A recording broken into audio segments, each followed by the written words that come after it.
গত 11 বছর ধরে বিনা বেতনে অবহেলিত প্রতিবন্ধীদের শিক্ষা দিয়ে চলেছেন একজন মা, যার স্বপ্ন শুধু তার মেয়েকে নিয়ে নয়, তিনি বদলে দিতে চান শত শত প্রতিবন্ধী শিশুর ভবিষ্যৎ। বাবা নাই, আছে নানু নানা নাই, নানু নানা মোচালাম নিয়েছে। বুদ্ধি প্রতিবন্ধী, শ্রবণ প্রতিবন্ধী, দৃষ্টি প্রতিবন্ধী কিংবা শারীরিক প্রতিবন্ধী, এখানে সবাই পায় ভালোবাসা, যত্ন আর সম্মান। সাধারণ স্কুলে যেখানে উপেক্ষা করা হয়, সেখানে এই স্কুল তাদের দিচ্ছে আত্মবিশ্বাস আর নতুন জীবন। এই স্কুল ভালো লাগে? ভালো লাগে। এরকম মতো অসহায় আর কেউ নাই, তাই এরা যদি নিজের পায়ে নিজে দাঁড়াইতে পারে, তাহলে এরা নিজেরাই কিছু কর্ম করে খাইতে পারে। একজন প্রতিবন্ধী কন্যার মা শামসুন নাহার কখনো খেয়ে কখনো না খেয়ে তার একক উদ্যোগে জমি কিনে মেয়ের নামে গড়ে তোলেন তার এই বিদ্যালয়। আমি না দিয়া আমাকে গাছ তুলতে বাবা নাই। আজকে কি খেয়েছো সকালে? ভাত খাচ্ছি মাংসতে। এদের কেউ দেখতে পারে না, কেউ ভালোবাসে না, আত্মীয় স্বজন কেউ ভালোবাসে না, এরকম সবাই দূর দূর করে। আমার মেয়েরা আজ পর্যন্ত কেউ হাত ধরে নাই, কেউ আদর করে নাই। আমার মেয়েরা কেউ কোনোদিনও ভালোবাসে কাছে নেয় নাই। আমি আমার মেয়ে দিয়ে বুঝি এরা খুব অসহায়। শামসুন নাহারের এই প্রতিষ্ঠানের মূল উদ্দেশ্য সমাজের প্রতিবন্ধীদের সুশিক্ষায় শিক্ষিত করে সমাজে প্রতিষ্ঠিত করা, খেলাধুলার পাশাপাশি শারীরিক ও মানসিকভাবে তাদের স্বাবলম্বী করে গড়ে তোলারও কাজ করে যাচ্ছেন তারা। আর এই কারণেই বিনা বেতনে শিক্ষার্থীদের পাঠদান করান শামসুন নাহার।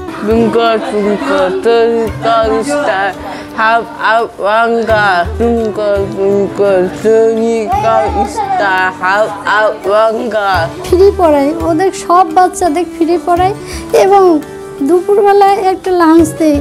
কোনোদিন 5 টাকার বিস্কিট, কোনোদিন 10 টাকার বিস্কিট, কোনোদিন একটু ভালো খাবার। এইভাবে এই স্কুলটা একাই চালাই আসছে।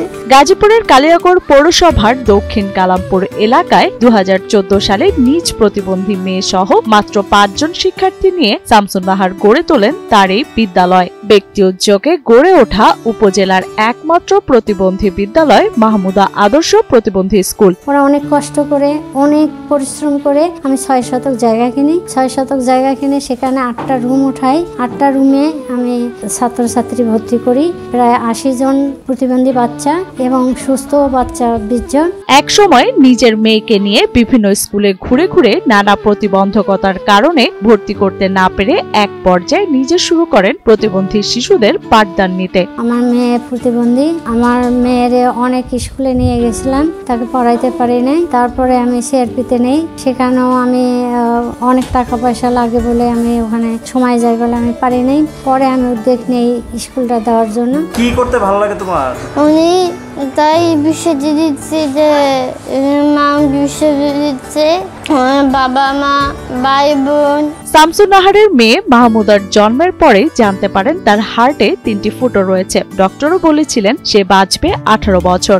এরপর তিনি সিদ্ধান্ত নেন 6 শতাংশ জমি কিনে মেয়ের নামে গড়ে তুলবেন একটি প্রতিষ্ঠান। আমার মেয়ের নাম মাহমুদা, ও প্রতিবন্ধী, কিন্তু ওর ভিতরে 3টা ফুটা, একটা 15 মিলি, একটা 10 মিলি, একটা 7 মিলি। অপারেশন করা যায় নাই, অনেক চেষ্টা করে অপারেশন করতে পারিনি। পরে ডাক্তারে বলে যে এইভাবেই ও 18 বছর বাঁচবো, অপারেশন করার প্রয়োজন নেই, আপনি এইভাবেই রাখেন। তার জন্যই আমি ওর নামে এই স্কুলটা দিয়েছি, যাতে ওর স্মৃতি থাকে। বর্তমানে তার স্কুলে পড়াশোনা করছে প্রায় 100 শিক্ষার্থী। এর মধ্যে প্রতিবন্ধী শিশুর পাশাপাশি হতদরিদ্র ও সুবিধাবঞ্চিত শিশুরাও রয়েছে। তাদেরকে সপ্তাহে 5 দিন 2 শিফটে পড়ানো হয়। স্বাভাবিক বাচ্চার মতো চলতে পারতো না, মিশতে পারতো না মানুষের সাথে, এখন মিশতে পারে, অনেকখানি উন্নতি হয়েছে। এই স্কুলে পড়ানোর পরে মেলা একটু ভালো হয়েছে, পড়ালেখাও শিখছে। প্রাইমারি স্কুলে যখন দিচ্ছিলাম তখন ওদের সাথে তাল মিলায় চলতে পারতো না, অ্যাডজাস্ট করতে পারতো না। অন্যান্য বাচ্চাদের সাথে সে তাল মিলায় চলতে পারতেছে, পড়াশোনা মোটামুটি মনোযোগী হচ্ছে।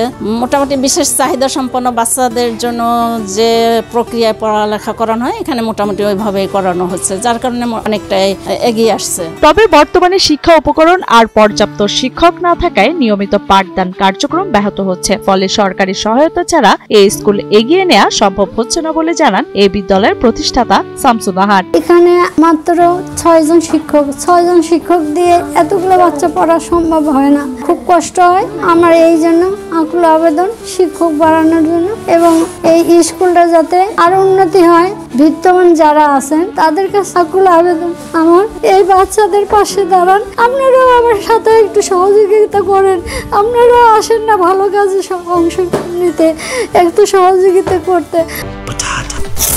বাছাই করা আলু আর স্পাইসি সিজনিং এ প্রাণ পোটাটা চিপস নাকি বিস্কিট খেয়ে বুঝে নাও। এদিকে ব্যক্তি উদ্যোগে গড়ে ওঠা উপজেলার একমাত্র প্রতিবন্ধী স্কুলটি উপজেলা প্রশাসনের তত্ত্বাবধানে পরিচালিত হচ্ছে। প্রয়োজনে বিদ্যালয়টিকে সব ধরনের সহযোগিতা প্রদান অব্যাহত থাকবে বলে জানান উপজেলা নির্বাহী কর্মকর্তা কাউসার আহমেদ। উপজেলা প্রশাসনের সম্পৃক্ততা বলতে আমরা বেসিক্যালি আমাদের তত্ত্বাবধানে সেটা পরিচালিত, আমাদের সমাজসেবা অফিসার ওটার পরিচালনার দায়িত্বে আছেন এবং বিভিন্ন সময় আমরা আমাদের পক্ষ থেকে যে সহায়তাগুলো বা আমাদের সম্পৃক্ততা সেগুলো আমরা নিশ্চিত করি তাদের চাহিদার ভিত্তিতে। যদি কোনো ধরনের কোনো চাহিদা থেকে থাকে আর কি, যে বেঞ্চ বা বাচ্চাদের বিশেষ কোনো সুবিধা বা যাতায়াতের যদি কোনো ইস্যু থাকে আমাদের নজরে আনলে সেটা অবশ্যই আমরা ঠিক করবো। তবে এখন পর্যন্ত যেগুলো চাহিদা ছিল আমরা টাইম টু টাইম সেগুলো প্রোভাইড করার চেষ্টা করেছি এবং এটা আমাদের অব্যাহত থাকবে। একজন মায়ের হাতে গড়া এই বিদ্যালয় যদি পায় সরকারি ও সমাজের সহায়তা তবে বদলে যেতে পারে হাজার শিশুর ভবিষ্যৎ। আর তাই সরকার ও সমাজের বিত্তবানদের সহযোগিতার আশা শামসুন নাহারের।